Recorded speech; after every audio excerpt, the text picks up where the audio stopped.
SPH provides the RS-232 port for communication.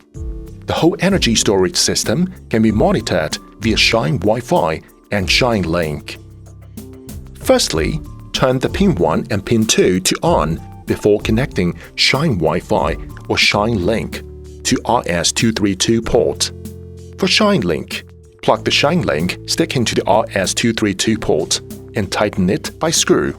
Power the ShineLink box and use Ethernet cable connected to the router internet.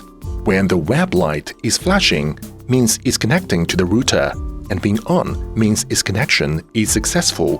ShineLink has the function of automatic IP addressing. The ShineLink stick and ShineLink box will connect automatically.